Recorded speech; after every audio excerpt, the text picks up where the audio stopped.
한 주간도 평안하셨습니까? 오늘 함께 나눌 말씀 사무엘상 18장 6절에서 14절까지입니다. 말씀을 나누기 앞서 우리 찬양 한 곡 먼저 하고 시작하겠습니다.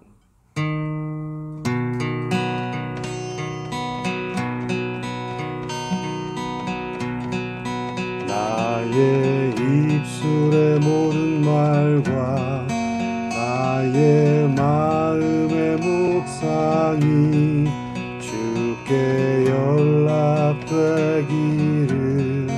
원하네. 생명이 되신 주, 반석이 되신 주, 나의 입술의 모든 말과 나의 마음의 묵상이 주께 연락되기를 원하네.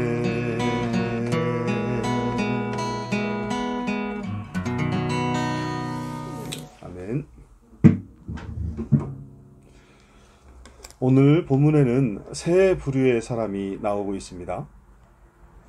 오늘 본문에 나오는 세 부류의 그 사람들을 우리가 오늘 묵상하면서 다양한 부류의 사람을 만나고 살아가는 오늘 우리 자신의 모습을 한번 살펴보고자 합니다.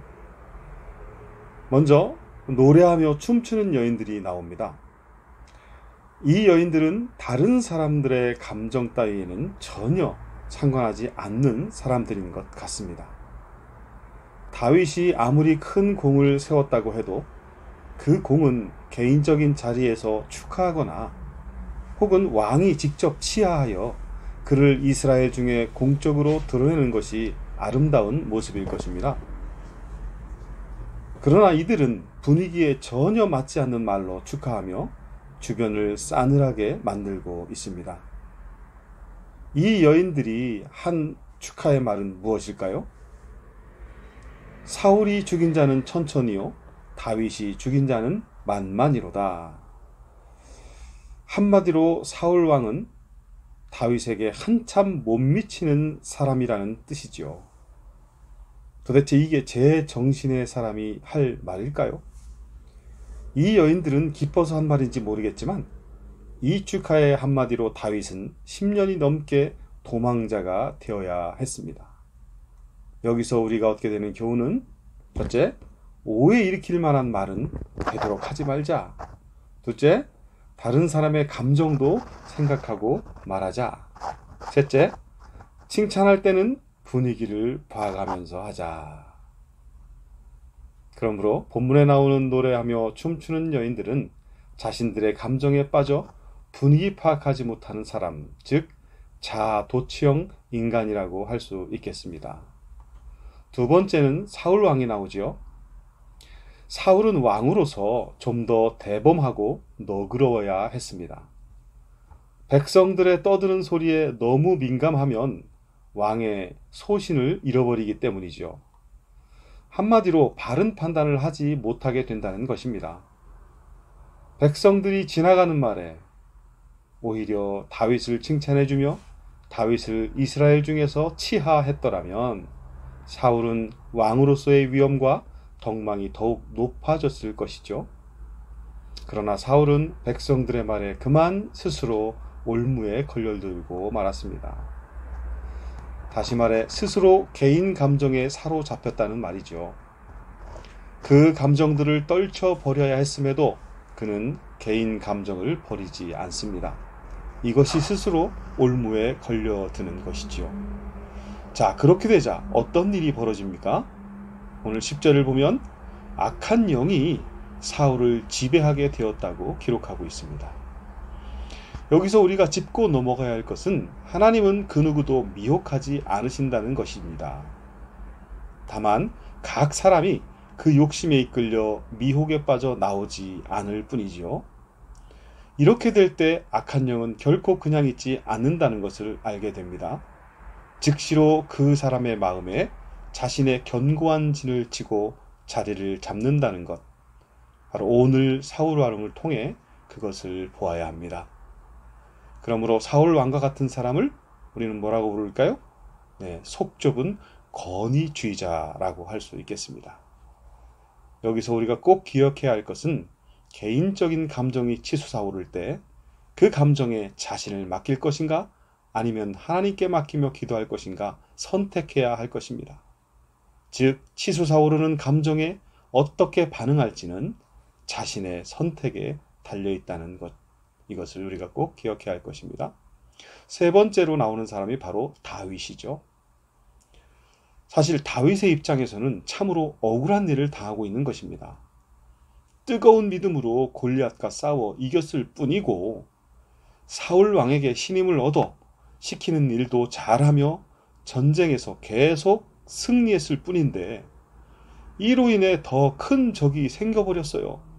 누굽니까? 바로 사울 왕입니다.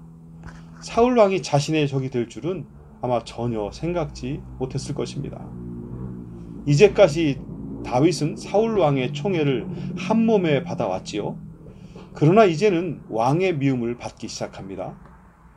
사울 왕은 기회만 있으면 다윗을 죽이고 싶어 하죠. 생각해 보세요. 오늘의 이 분위기를요. 상당히 살벌한 분위기가 된 거죠. 결국 다윗은 천부장이 되어 사울의 곁을 떠나게 되지만 항상 감시자의 눈길이 끊이지 않습니다. 여러분 같으면 일할 맛이 나겠습니까? 뭐 실수하는 것 없나? 꼬투리 잡을 것 없나? 이 분위기 역시 살벌하기는 마찬가지 아니겠어요? 여러분 같으면 이러한 분위기 속에서 어떻게 하겠습니까? 그런데 성경은 다윗이 모든 일을 지혜롭게 행했다고 기록하고 있습니다. 참으로 놀라운 일입니다. 다윗의 나이가 몇 살입니까? 이제 겨우 17, 8세 되는 그러한 청소년에 불과합니다. 그런데 군사 1000명을 거느리는 천부장을 맡기다니요. 여기서 우리는 사울의 의도를 엿볼 수가 있습니다. 아직 어린 청소년에게 중책을 맡겼다는 것은 그만큼 신임도가 높다는 말도 되겠지만 지금 사울의 입장에서는 다윗을 신임할 만한 상황이 아니었지요. 그렇다면 무엇입니까? 그것은 다윗으로 하여금 실수를 하게 하여 백성들의 신임도를 떨어뜨리려 하는 의도라는 것이지요. 그래서 어린 소년으로 하여금 1000명의 군사를 거느린 천부장의 직책을 맡겼다고 볼 수 있는 것입니다. 그런데 결과는 어떠합니까? 다윗이 이 모든 일을 지혜롭게 행했다라는 것이죠. 여기서 우리는 소중한 교훈을 얻게 됩니다. 다윗이 왜 위대한 인물이 될 수 있었을까요? 다윗이 사울보다 뛰어난 것은 과연 무엇인가요? 말할 것도 없이 믿음이라고 할 수 있습니다. 그러나 사울이 다윗을 따라 올 수 없었던 것은 믿음과 함께 감정 처리였습니다. 아무리 좋은 믿음을 가지고 있어도 그 사람이 자신을 감정적으로 제어하지 못한다면 그 믿음은 빛을 발할 수가 없게 되는 것입니다.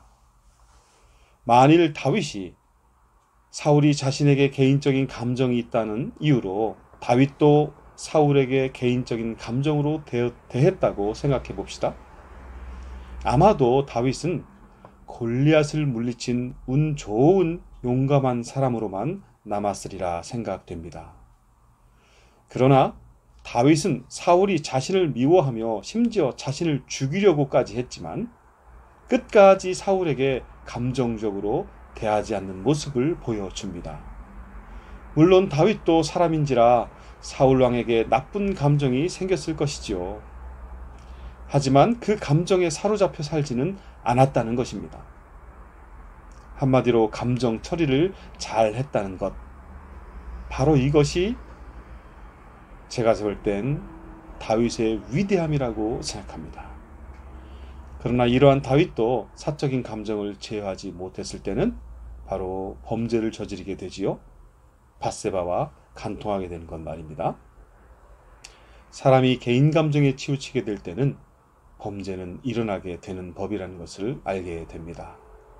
분노, 탐심, 정욕 등과 같은 감정들은 우리가 연약한 인간인지라 이러한 감정들이 생겨나지 않을 수는 없겠지만, 그러나 그것을 다스릴 수 없다면 우리는 믿음의 성장과 성숙을 포기해야 할 것입니다.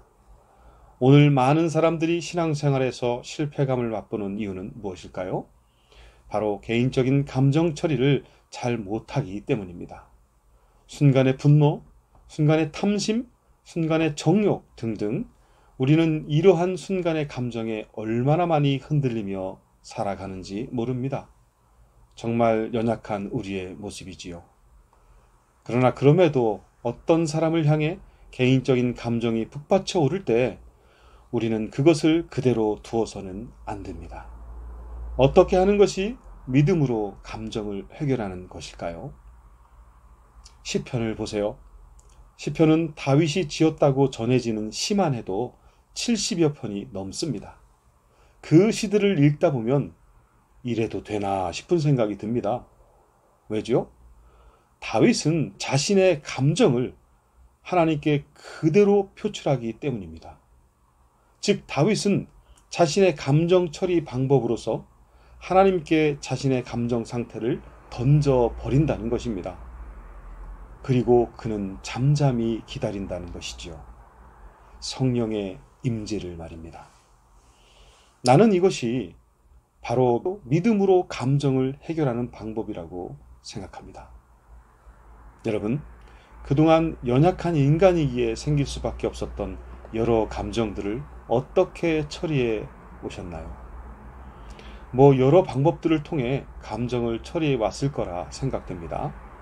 하지만 이제부터는 오늘 우리가 묵상하는 다윗처럼 우리의 감정을 하나님께 던져버리는 것은 어떨까요? 즉, 하나님께 나의 감정을 던져버리고 그분이 처리해 주시기를 기다려보자는 것입니다.